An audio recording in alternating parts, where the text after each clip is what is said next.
everyone. We already have our speaker, Rosalind Bryan McCann, with us today. Also, our co-host for the webinar, Benjamin Skaw, is here with us. And thank you all for joining in. A little bit about Rosalind. Rosalind is an extension specialist at Utah State University. She uses conservation theory, communication techniques, and social marketing tools to foster positive environmental behaviors in the area of land, air, food, water, and energy conservation.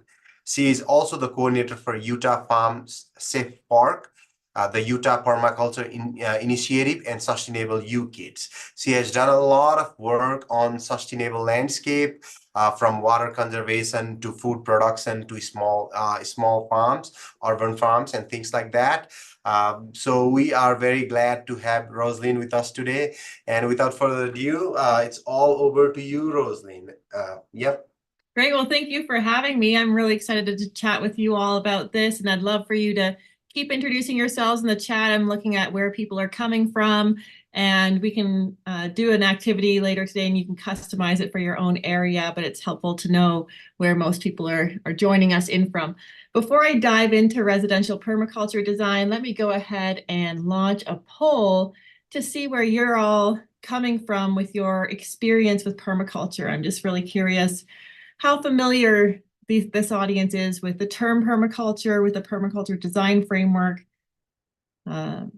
Extremely familiar would be that you've taken a permaculture design certificate and are engaged in permaculture design experimentation on your property.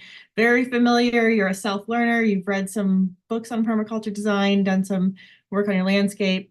Familiar, you've dabbled a little bit in it, but still have a lot to learn. Slightly familiar, dabbled a little less, and have even more to learn, and not at all familiar. What's permaculture? Okay, looks like you all are entering the poll. Very exciting to see. Right now, it looks like the majority of people are right in that middle range of familiar. So currently 38% fall in there.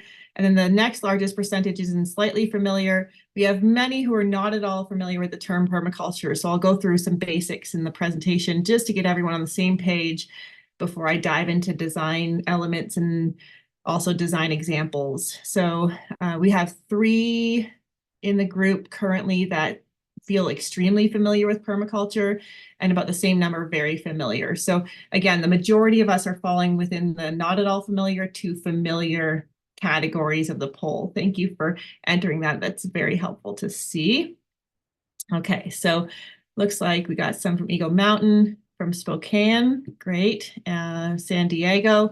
Okay, so you'll be able to customize something I do for your own area if you want to look up right now while I'm starting what your annual precipitation is according to US climate data for your area. You can customize an equation we're going to do for your rainwater harvesting potential in the presentation. So anyone in this webinar, if you want to do that real quick, just search like Flagstaff, Arizona, average annual precipitation, and find US climate data for your area's average precip, and we'll use that number for an equation later today. Or you can just use the number that I choose, which is, for today's sake, I chose Ogden, Utah, or we could use Moab's.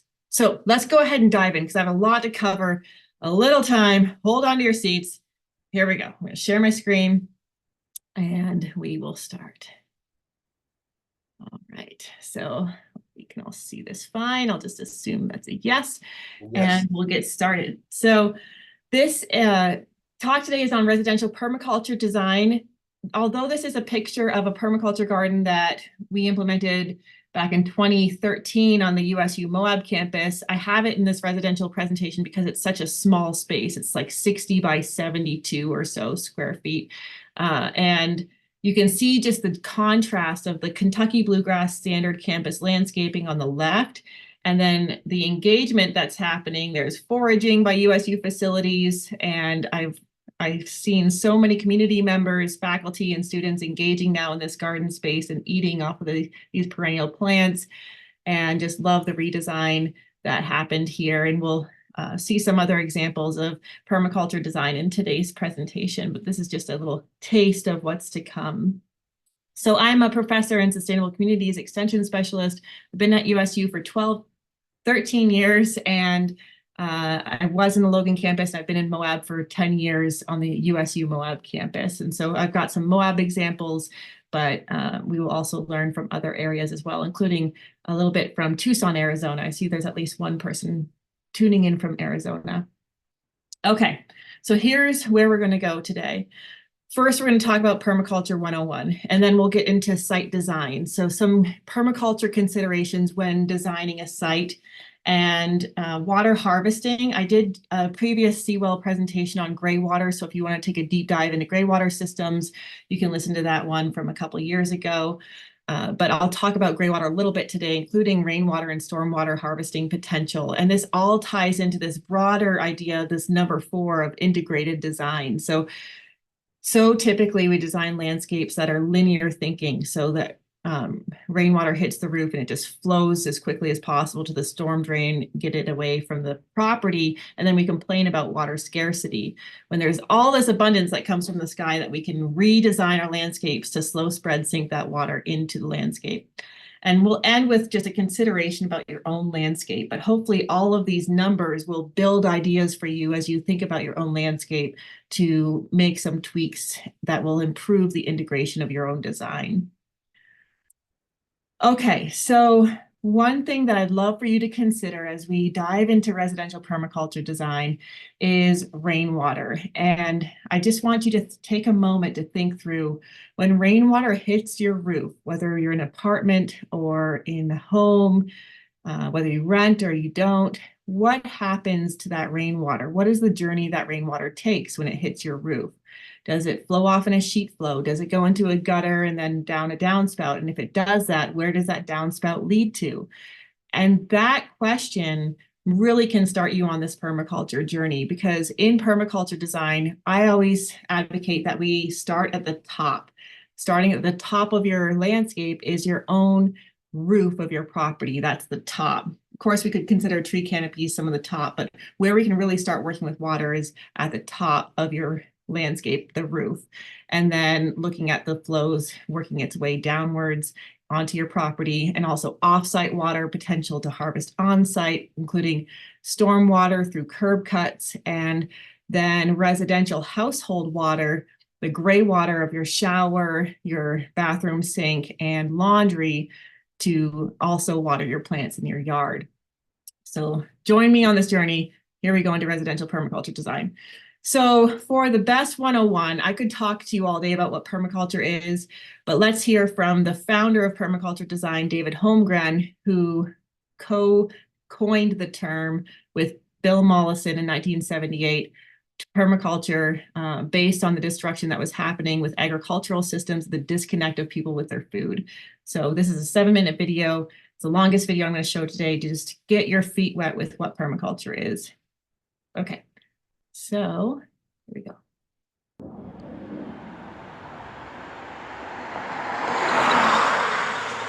Oh, and I'm going to pause real quick, stop my share, and make sure that I'm sharing to maximize my video quality for all of you. Okay, yeah, I am.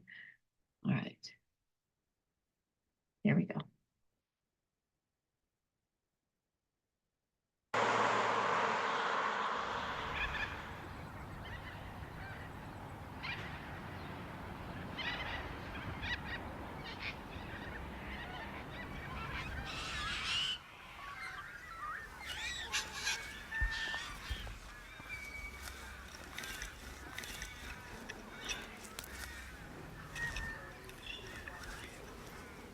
I'm David Holmgren, and I'm best known as the co-originator of the permaculture concept in the 1970s with Bill Mollison.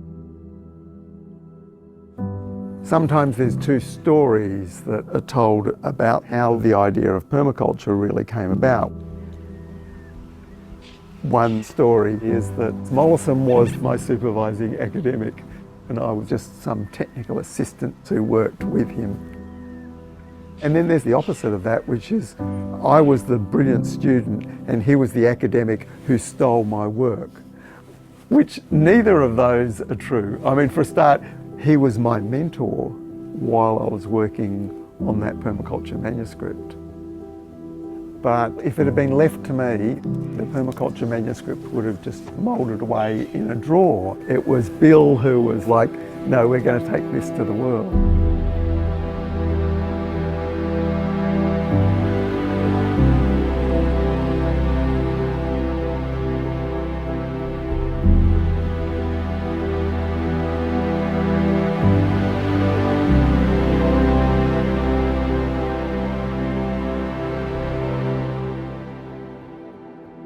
The core of the idea of permaculture really came about when I was coming towards the end of my first year in environmental design. And my interests were gravitating around ecology, agriculture, and landscape design. And I could see how two of these connected, but I couldn't see anywhere where the three crossed over and intersected. So I wanted to look at that. At a seminar about how land is owned and controlled, there was a bloke there who said some really interesting things. He pointed out that the rabbit problem in Australia could have been solved by rabbit trappers, but they had no incentive to do so because they didn't benefit from the land being in better condition from there being less rabbits. So what did they do? They farmed the rabbits on the farmer's land. So he was pointing out that the ownership of the land had this really adverse effect on the sustainability of the land. I thought, God, this guy thinks just completely different to the academic ecologists I'd met. And that was Bill Mollison. I got chatting with him afterwards and I said, well, I'm interested in this intersection between ecology, agriculture and landscape design and how natural systems could influence that. And he said, oh, how about this for an idea then? If most places on the planet, nature creates a forest, why doesn't our agriculture, if not look like a forest, function something like a forest?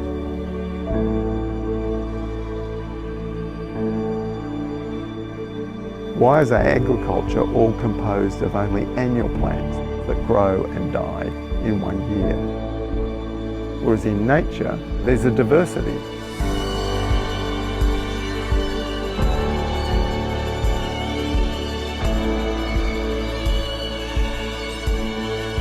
And that's exactly in that intersection.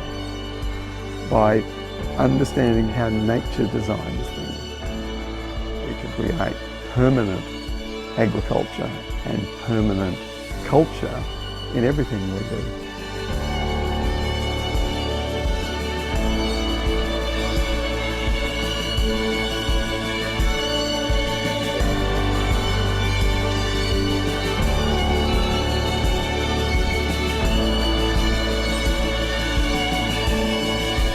And that became permaculture. It comes from two Latin roots, permanens, to persist through time, and culture, an activity that supports human existence. So put those together, it's a persistent system that supports human existence.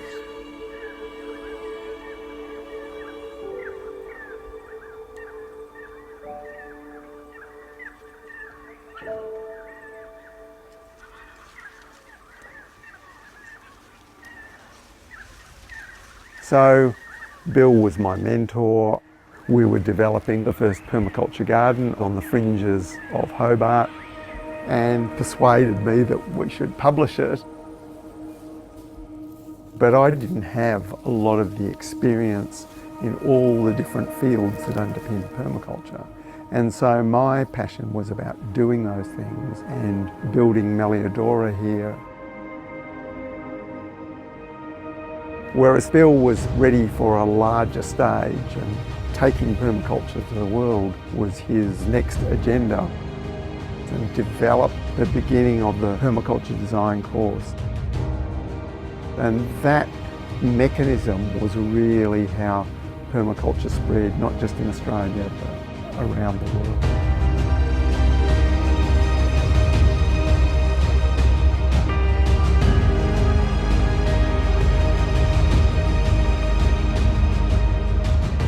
So although I was the co-originator of the permaculture concept, Bill was the father of the permaculture movement. Okay. So some dramatic music in there, but I think it's important to see the main point of this video, that we can design systems into which we are part of the positive aspects of that design. So interweaving ourselves positively into landscapes, as opposed to so often in our common capitalist framework where we feel like parasites on the earth, on society.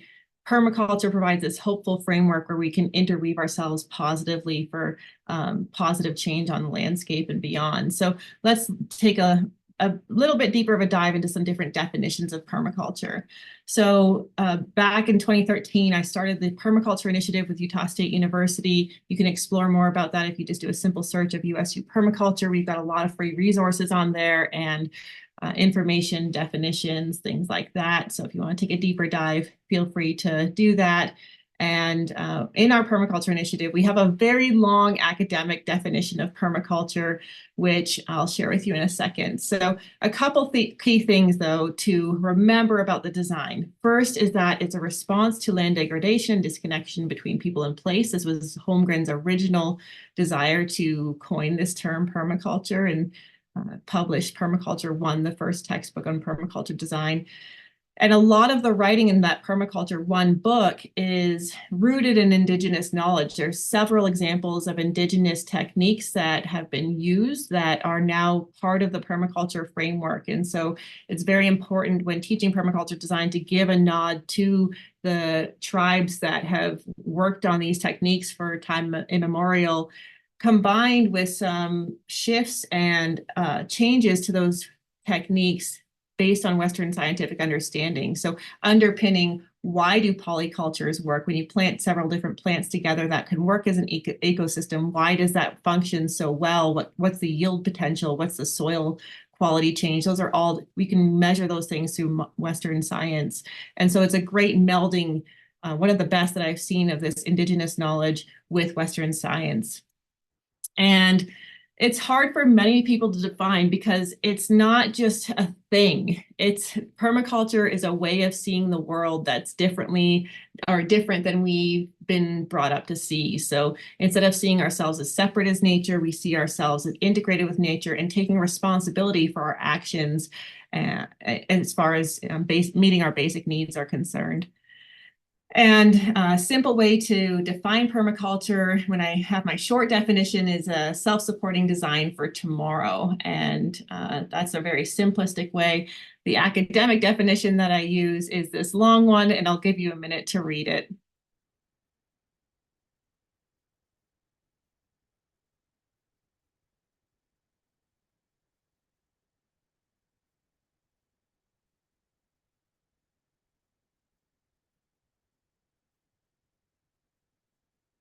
Okay, so that's the full-blown definition of permaculture I use at USU. My last permaculture design certificate was with Occidental Arts and Ecology Center, and they define permaculture this way, and I'll give you a minute to read this.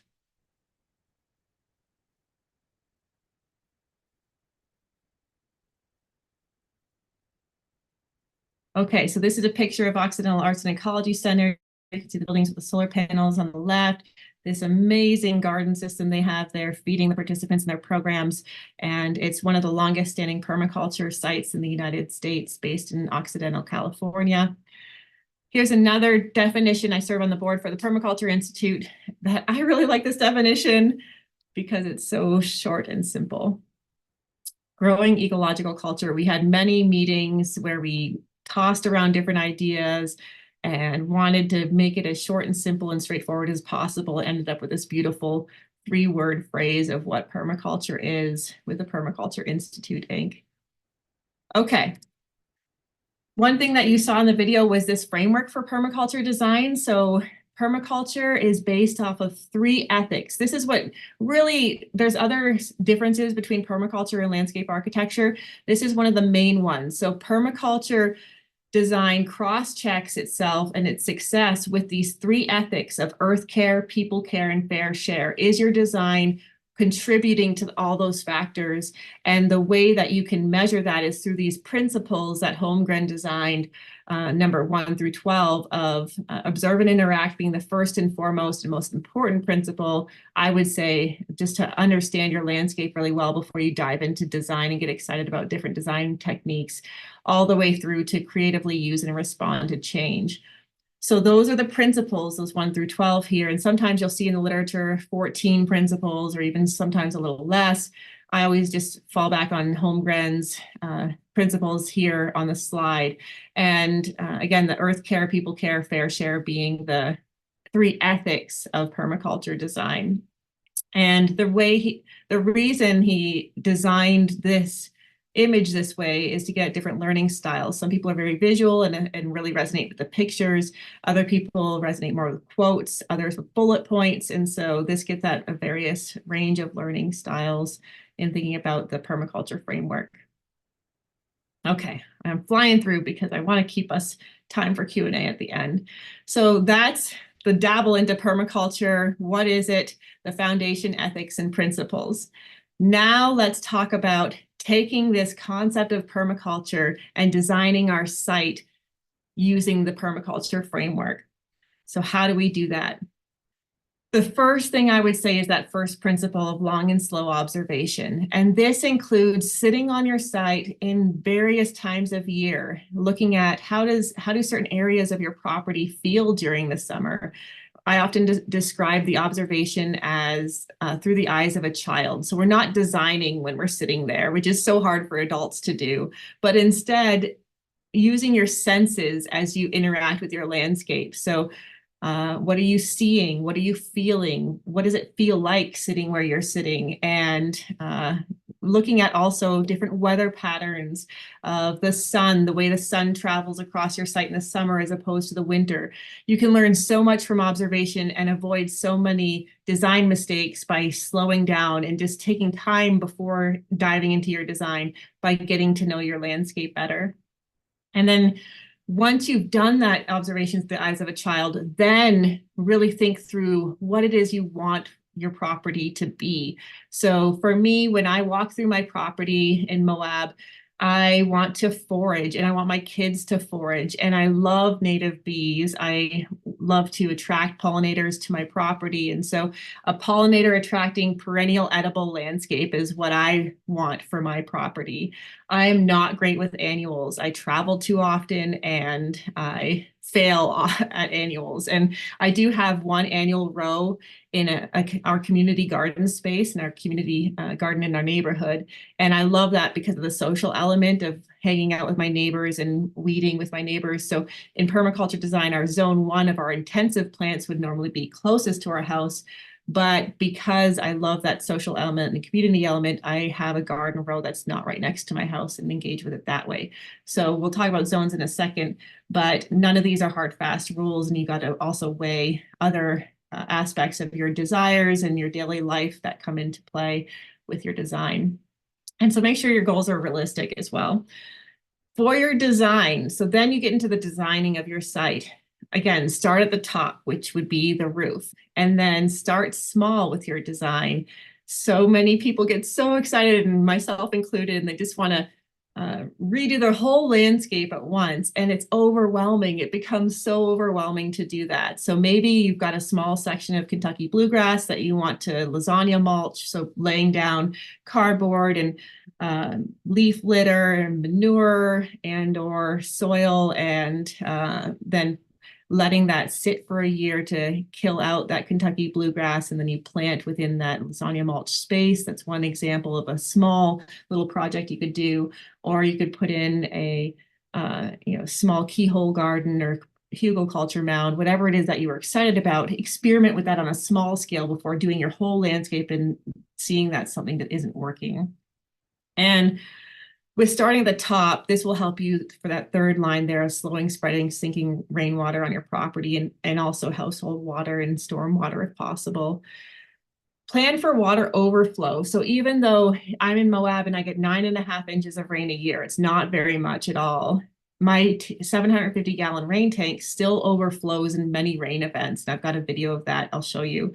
And so you want to plan that when you are harvesting rainwater, whether it's in a tank or you're passively harvesting it in earthworks, so swales with overflows, that you design the overflow intentionally, because things will overflow at times, and you want to make sure that you manage that overflow as a resource. So plant plants in that overflow that you want to grow and thrive.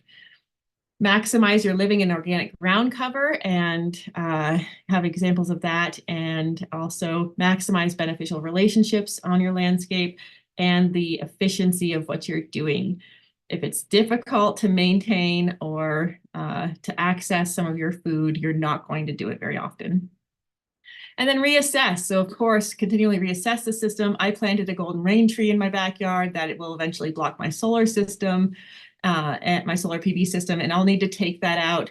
I'm hoping to be able to do that in a way, it's big enough now that I'll need a machine. But if there's a machine in the neighborhood at some point, I'm hoping to use that to take this golden rain tree out and plant it somewhere else because it's not in the right spot. And so I need to make a tweak on my landscape, and you'll need to do so as well. Don't get so married to your ideas if they're not working right, and be able to reassess your system and make changes.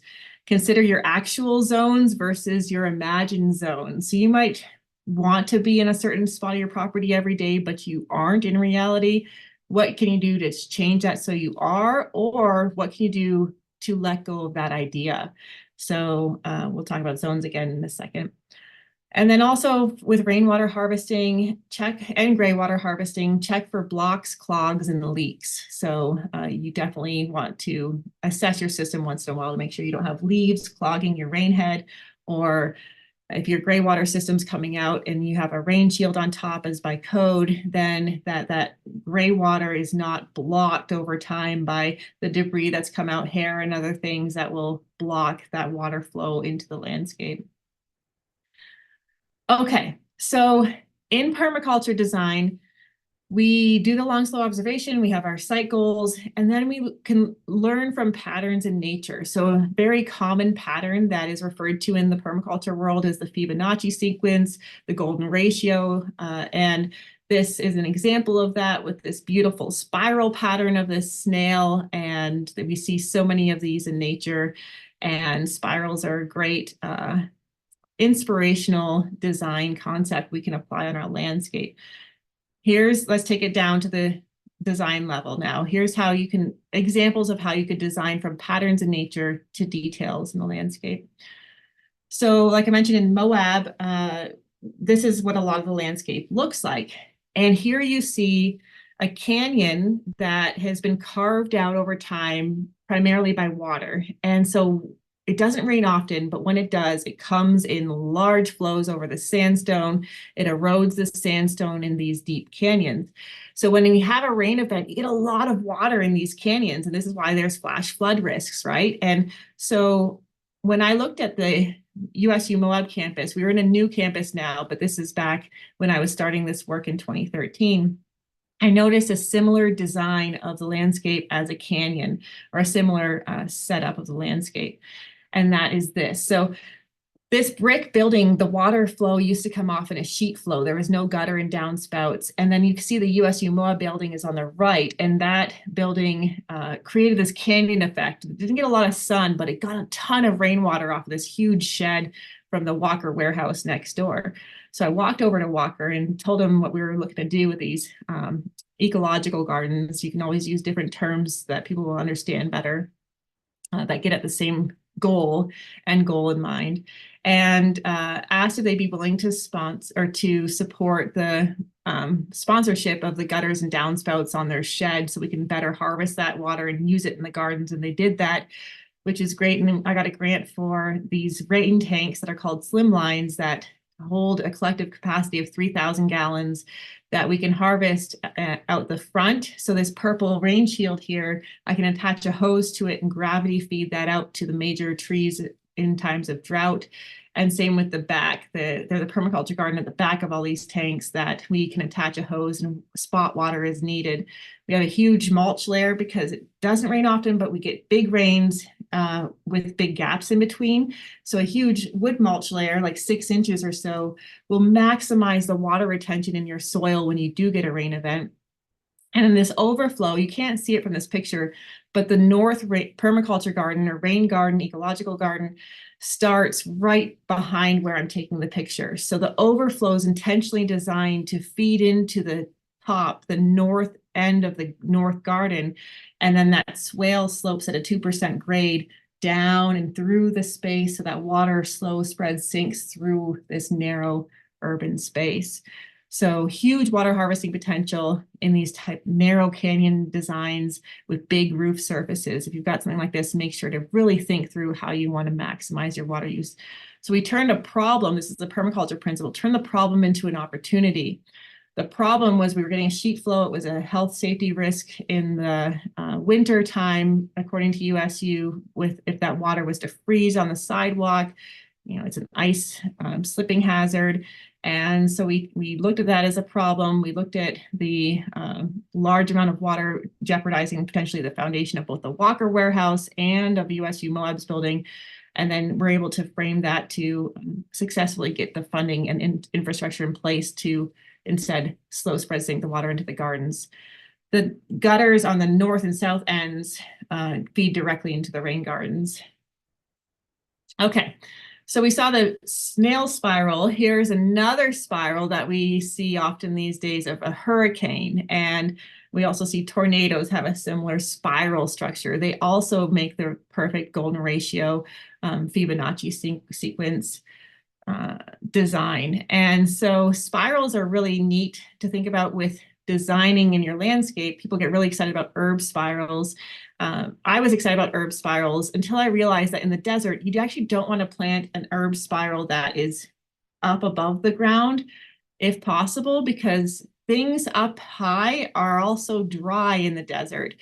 And instead, your plant should be lower and wetter, ideally as a permaculture design recommendation for the desert. Plants should be lower and wetter, paths should be higher and drier. So where you're walking could be higher and drier, but the plant should be lower and wetter. And so this shows you the USU Logan campus. We did a permaculture garden in that cover photo there that was showing this the left-hand side of the picture was where those people were standing in that cover photo. So we use urbanite. So this is broken up sidewalk pieces that were headed to the landfill. You can see that little spiral in the image there to create an indented herb spiral that the nutrition dietetic students on main campus that are located in the building right beside this garden can come out and harvest and use in their classroom. And we collaborate with the teachers to grow things they want to cook with in the classroom so that they can interact with this garden. So perennial herbs, we have a zone 1 intensive area closest to the door that grows more annuals, kind of where that bean teepee is, that whole area in there is the zone 1. And that indented herb spiral will help us to keep a lower wetter zone with a creative pathway that maximizes our access to the plants and minimizes the path. And then around that pathway, you can't see it from this above photo, but that's a hugelkultur mound, it's called, where we buried thousands of pounds of poplar that was also headed to the landfill from campus. A big, beautiful tree cut down that we planted the wood underneath the soil in these big trenches, and then it comes up above the ground and we cover it with soil and plant on top of that mound. And then when it rains, as that wood decomposes, it grows this incredible mycorrhizal fungi community. It retains water over time, so it keeps more moisture in the soil over time. Of course, you have to give it some time to start the decomposition period. So at the beginning, when it just starts to decompose, it actually isn't giving many nutrients to the soil as it is when it's more mature in its decomposition process. But hugelkultur mounds are a neat permaculture technique to experiment with. And again, inspiration from patterns in nature. Okay. Oh, geez, I need to keep going here. So I mentioned zones a couple times. So just to give you an idea of zones, I've got this simple image of the circle. Zones are never circular in nature. Please do not just take this as it is and take it with a grain of salt. So zone 0 in permaculture design is your home or yourself. If you're talking about social permaculture systems, zone 0 is yourself. Zone 1 is the people closest to you in your lives, onward from there. On landscape permaculture, zone 0 is your home. Zone 1 is the area immediately around your home, and or if you have chickens, your zone 1 is the pathway between your chicken coop and your house that you have to go every day. And ideally, we plant our most intensive plants along that pathway. Instead, how we commonly design our gardens in our Western culture is in the back corner of the landscape. And it's very strange to me because that is the area that we don't see very often. We have to intentionally go out there to check on the garden, and oftentimes aphids have taken over. You've got a leak in your water line and you haven't noticed. Instead, wouldn't it make so much more sense to plant those intensive plants closest to where you interact the most on your landscape? And then zone 2 is plants that need a little less maintenance than the zone 1. So zone 1 could be fragile things like lettuce, things like that. Zone 2, maybe you've got a mix of annuals and perennials, and then outward from there, all the way to zone 5, which is more of a wild zone. And really, there's no like hard, fast plant list for which zone, like plant that should go in which zone, but it's a consideration of how often you need to use the element, as is mentioned in the slide, and then how often you need to service the element. So if it's something you want to use every day, like your salad greens or your herbs, then obviously you want that closer to where you interact the most with on your landscape. So again, they're not hard boundaries, and they aren't delineated by fences or other hard structures. They can be, but they don't need to be.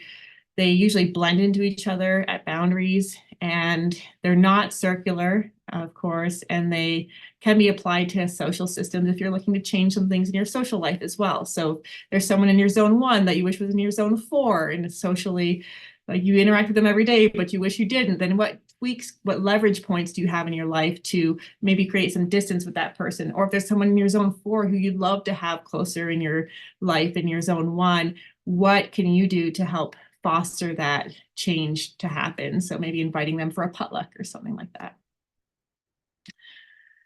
Okay, so we just learned about these rules with zones, that they're not hard boundaries, they can blend into each other, they're not circular. This is just an example I want to show you visually of a zone map that shows how someone mapped this out on their own landscape. So here we've got the zone 1 house. If you can see my mouse here, that's the zone 1 house. Garage zone 3, so they're not using the garage every day. They're probably more bike commuting or something. And then the barn is a zone 4. And then so here you've got more of a garden zone 2, close to the house, and herb zone 1, for example. So just an example of how you could do a zone map drawing for your own property by chunking out your landscape into zones. Another consideration on top of zones in permaculture is sectors. Sectors are external forces that influence your landscape, and you can either bring them in and or try to block them. And so big sectors to think about in the West include fire, water, wind, your view shed, animal traffic. So I've got some examples here of different sectors to consider. Noise. So my backyard has this great view of one of the rims in Moab, and I want to keep that view, which is also why the golden rain tree needs to go eventually, in addition to blocking my solar panels on the south side of my house. But there's other views, like my neighbor's house is really close to mine, that I want to block a little bit more just for their privacy and for our privacy. And so I've been growing grapes at my fence and things like that. So that's an example of a view I want to harness and a view that I want to block on my landscape. And so you can map this out by doing this, what's called a sector overlay of like, where would a fire most likely come from in your landscape? How fire-wise is your landscape? Where do the storm winds come from? Where do the prevailing winds come from? And what views do you want to take in a block? What wildlife do you want interacting with your site? If there's deer on your site, do you want to block the deer or bring them into a certain area, etc.? So sectors really can help guide the design process as before you even hit shovel to the ground, by considering all these factors that you want to take into account. And of course, the sun is a big sector. So looking at the layout of our house, our south wall, we design our overhang for passive solar. So it blocks the summer sun because the sun angle in the summer is higher. Our roof overhang does not allow any sun to come into the south window throughout the mid-spring to mid-fall. And in the winter, though, the sun's at a lower angle, and we have big south windows in our living room for that view, but also for sun harvesting, and then in our bedroom as well. And so that winter sun at a low angle really heats my house, and I rarely have to use the heat in the winter because we have straw bale thick walls and earthen floor, and that winter sun just beautifully heats our earthen floor in the winter and minimizes our need for energy to heat our home. Okay, so in addition to zones and sectors, you're going to then have a goal in mind for your landscape of what you want. And with that goal, if you want a perennial edible food system as part of your, or the major part of your property, and you love cherries, you're like, I want to walk through my property and eat cherries. So with major design elements in permaculture, something that's super helpful, but it can also make you go crazy if you do it with too many elements. So just choose the big ones like trees, pergola, things like that. Big design elements, I suggest to do a needs and products assessment. So what that means is with a cherry tree, we would think through, what does a cherry tree need to thrive? It needs healthy soil. It needs a fertilizer, nitrogen, for example. You don't, okay, let me just, wait, I'll talk about nitrogen in a second. It needs pollinators. It needs someone to pick the cherries potentially, or birds to eat the cherries, things like that. What does it produce? It produces cherries, it produces shade, it produces a wind block, it produces wood for beautiful cherry wood for burning or for furniture. So you create a list of all the needs and all the products. And this will help you figure out where to place that big element. So I should have done this with my golden rain tree, for example. So with a cherry tree, you look at if it's a good wind block, and then you identified through your zone and sector analyses that you've got a windy area of your property. And it's also an area that you frequent, like a little bit more than occasionally. I'd say maybe a zone 3. That's a perfect spot for a cherry tree to block that windy zone, to help serve as a wind block and grow food. It's not so far away that you're never going to see it, but it's not right next to your house. And so it helps you determine where to place elements in your design. If your cherry tree, going back to the soil, needs nitrogen, one thing you want to do with permaculture is design in a way that minimizes your work over time. And so instead of having to feed nitrogen to that tree, which has a huge environmental footprint, and we can talk about synthetic nitrogen at a later time, but if it needs nitrogen to thrive, why not plant nitrogen-fixing plants around that tree? Oftentimes we plant Kentucky bluegrass around our fruit trees, but Kentucky bluegrass is a shallow root feeder, and so are cherry trees. So fruit trees are shallow root feeders, so is Kentucky bluegrass. They're competing with each other.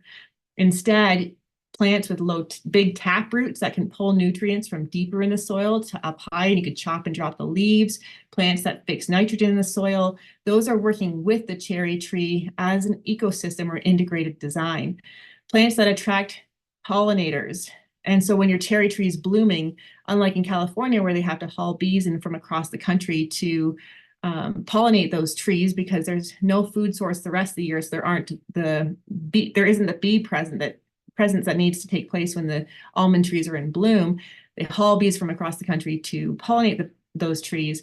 Imagine if there was enough pollinating plants throughout the growing season so that the bees were present.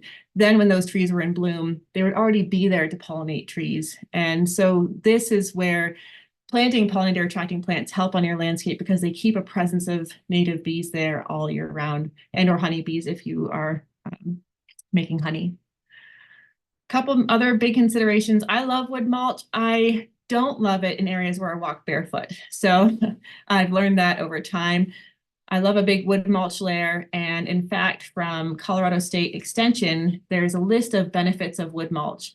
reduces evaporation from the soil surface. According to their research, it cuts water use by 25 to 50% and promotes many soil microorganism activities, which improves soil tilth, helps lessen the soil compaction, stabilizes our soil moisture, which means that you retain moisture for longer periods of time and you don't have that complete dry out, and helps control weeds, and weeds can rob the soil of moisture from the plants that you want to get the moisture, and moderates those extremes in soil temperatures, controls your erosion, and also gives a finished look. So there's a lot of benefits to wood mulch.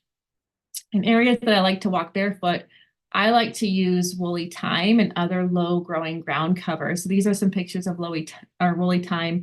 This is kind of what I have on my landscape. This isn't a picture of my landscape, but it shows woolly thyme in between patio stones on a walkway. And what I like about woolly thyme is you can actually harvest it and use it in your kitchen. It's a pollinator attractor. It doesn't go crazy with bees, but it does have that ecological benefit as well. And it smells great, and it's more drought tolerant than Kentucky bluegrass. So this is a good alternative, and it's low growing. You never have to mow it. This is as high as it gets. So I really like woolly thyme in between my patio stones and my walkway, where I walk barefoot oftentimes. Okay, site design. Now we're into water harvesting, which I've dabbled a little. We'll just breeze through this quickly and hopefully still have time for our QA. Typical linear design, like I mentioned, of our landscapes, we're pushing water away to the curb as quickly as possible and down the storm drain. These are pictures all from Salt Lake City. That middle picture shows water going into a gutter out to the landscape, which could serve a benefit, but it's not being used effectively. So it's actually eroding the Kentucky bluegrass. You can see by that black hole there in the yard. And then here we have just this huge resource available. Imagine if we had islands that were growing trees that were curb cut to infiltrate that water, make better use of it instead of it all just swirling away. Typical linear design, and then here's a permaculture redesign. So slowing, spreading, sinking water throughout the landscape. Here's a picture of a curb cut like I'm talking about with an indented basin, pulling that water in to grow plants along your street side basins. Okay. So this is where your area comes into play. One thing I found the most effective when I think about using rainwater off my roof in my design is to, one, consider what space do you have available for a rain tank. In Utah, you can legally harvest up to 2,500 gallons of rain at a time in either above or below ground tanks per parcel. And so you can fill up 2,500 gallons, use it, fill it up again many times throughout the year. That's just at a time. Mine's 750 gallons. And so that's just something for you to know. Many people think it's illegal in Utah. It's actually legal as of, I believe, Senate or House Bill 36, which I want to say it was either 2013 or 2016 that came out that legalized that 2,500 gallons of rainwater harvesting. Okay, so I encourage you to use your calculator on your phone, and we're going to do a math equation to look at our water harvest potential. This equation is extremely helpful. That 7.48 gallons per cubic foot, it gets us to the gallon net runoff. So this is converting us from inches to gallons. That's why that number is there. Let's pretend we have a half-inch rain event, and we have a very small house of 800 square feet. So on our 800 square foot house, we have 1,000 square foot roof that we're going to harvest, hopefully, our rainwater off. Half inches of rain comes down on that 1,000 square foot roof. So in this equation, we would first do the brackets, if you remember from school. So first we need to do half inch divided by 12. So let's do that first. So 0.5 divided by 12. And then we want to times that by the 1,000 square feet of the roof. And then we times that by the cubic foot coefficient to get us to the gallon output. So times 7.48. And then the runoff coefficient, this is how much water would hit your roof and then bounce off potentially, and then how much remains after that. So let's just use a really conservative number and say only 80% of the water that hits our roof actually can flow off into a gutter and into our tank. So then we want to times our number by 0.8. Oops, I did that.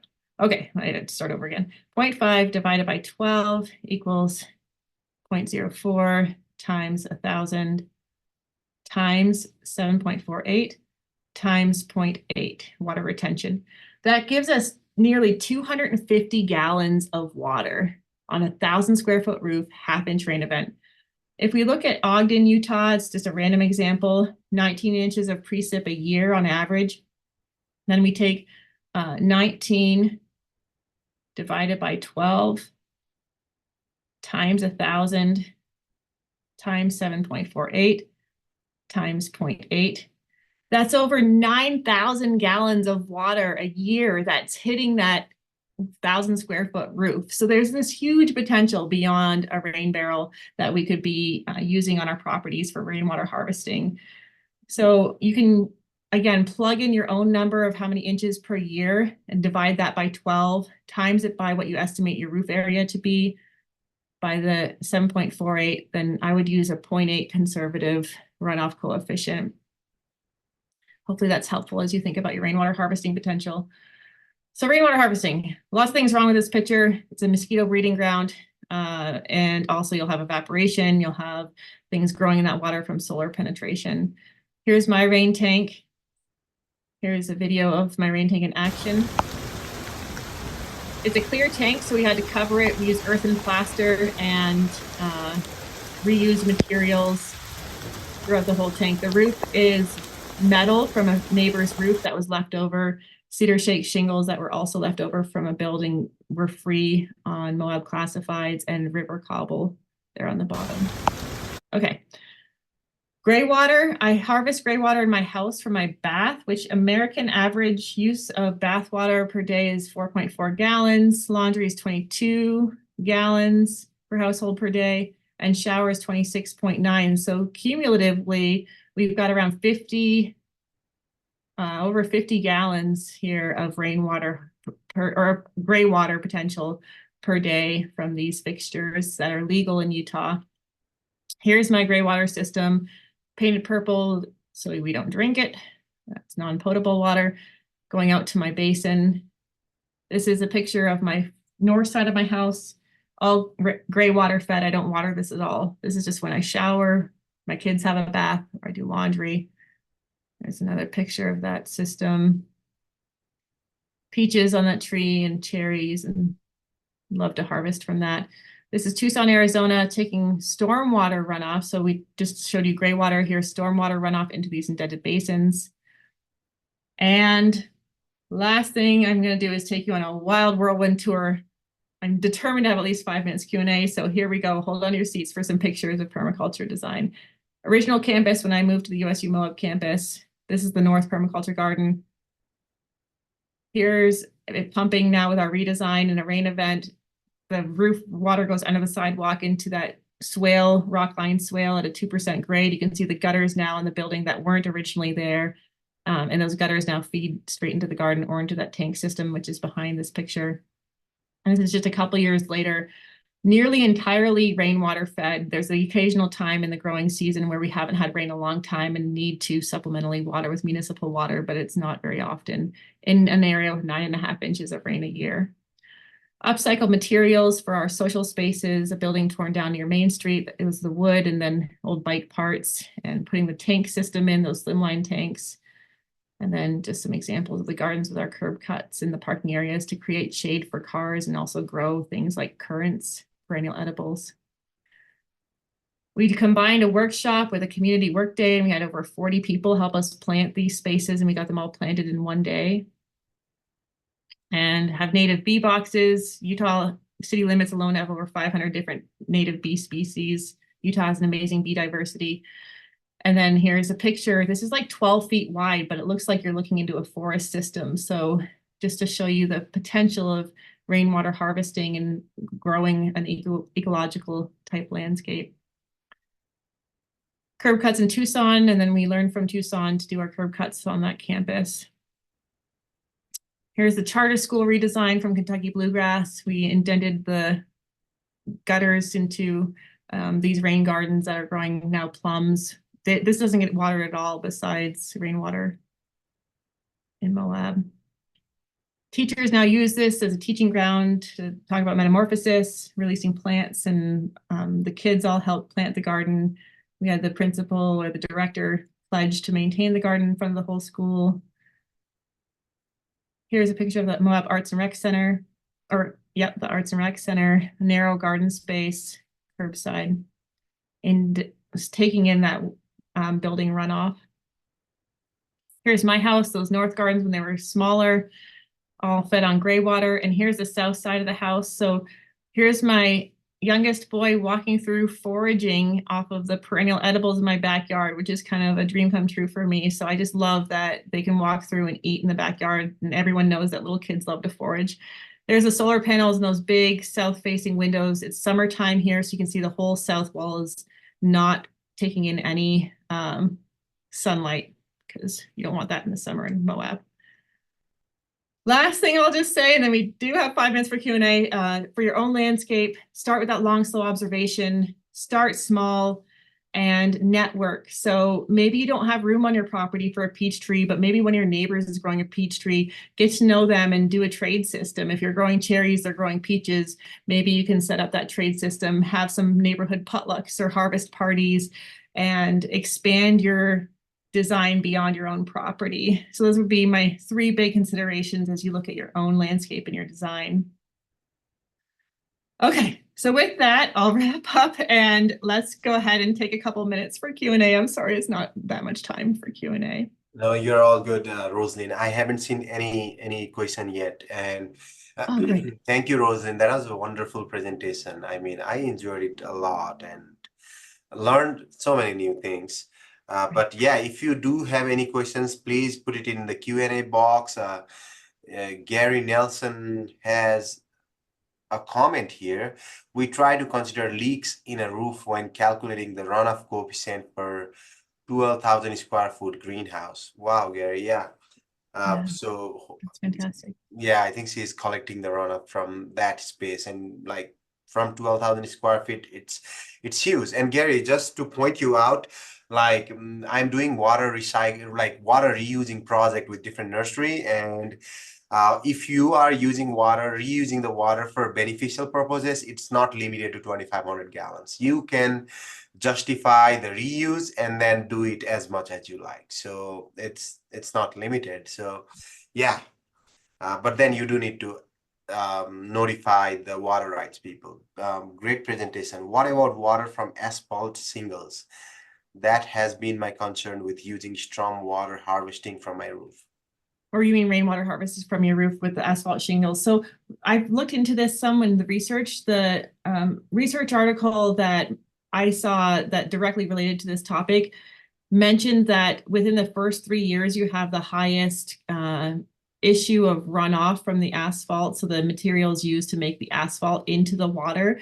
And after that 3-year period, it drops significantly. So it is something to consider in the first few years of those asphalt shingles being implemented. I have a metal roof, so it's a different consideration. But also, I've seen research from California that shows that woody stem plants do not take up the toxins into the fruit like leafy stem plants. So like lettuce or kale, things like that, you wouldn't potentially want to use from a fresh asphalt roof.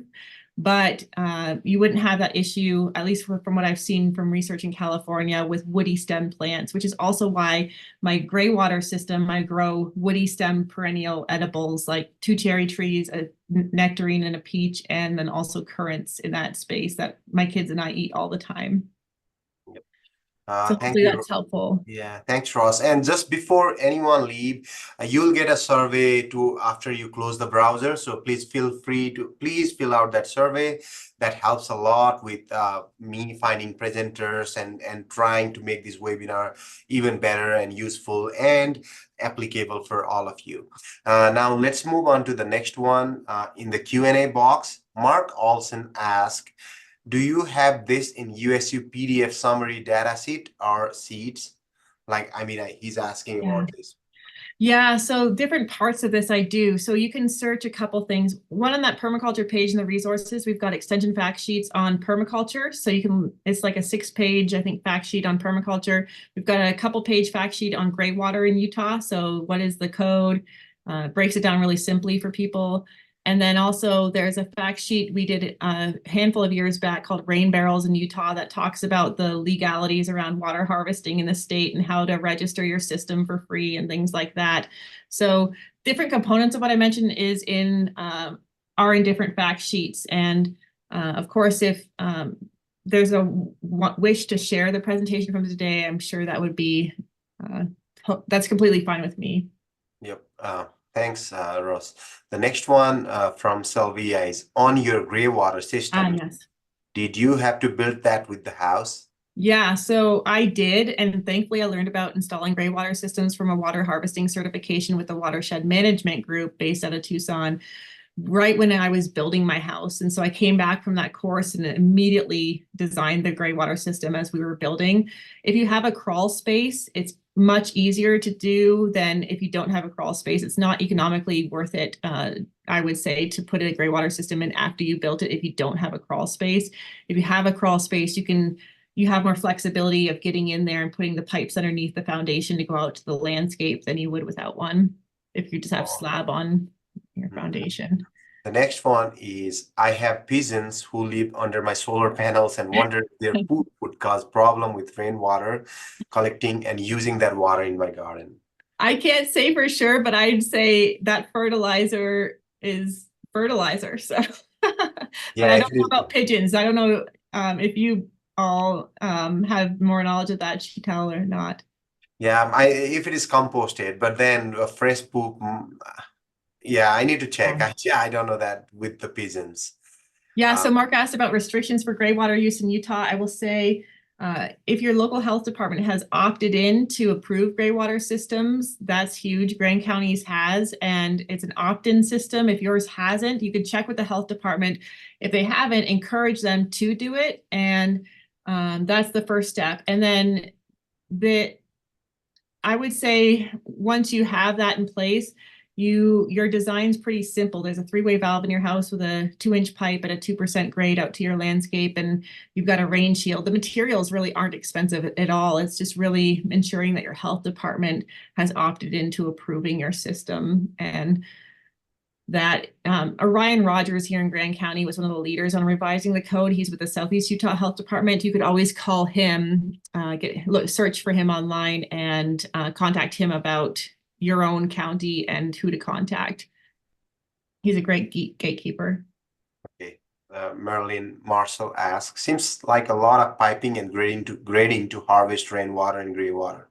How do you decide? Yeah, I'd say start small. Yes, that's right. Yeah, start small. And if you've already built your house, then I would start with rainwater and start with the basins directly next to your downspouts if you don't have a rain tank, and just start designing from there outwards to spread that water and sink it in as it slowly moves away from your house. I think the rainwater harvesting is a little less piping than gray water. So we start from rainwater maybe and then move on to gray water slowly. It depends when you're building. If you're in the middle of building your house, and do the gray water right then and there. Yeah. So let's go on the chat. There is no more Q&A in the Q&A box. Let's go to the chat here. Glenn asked, I have biosoils draining an aluminum roof. Any issues with aluminum roof?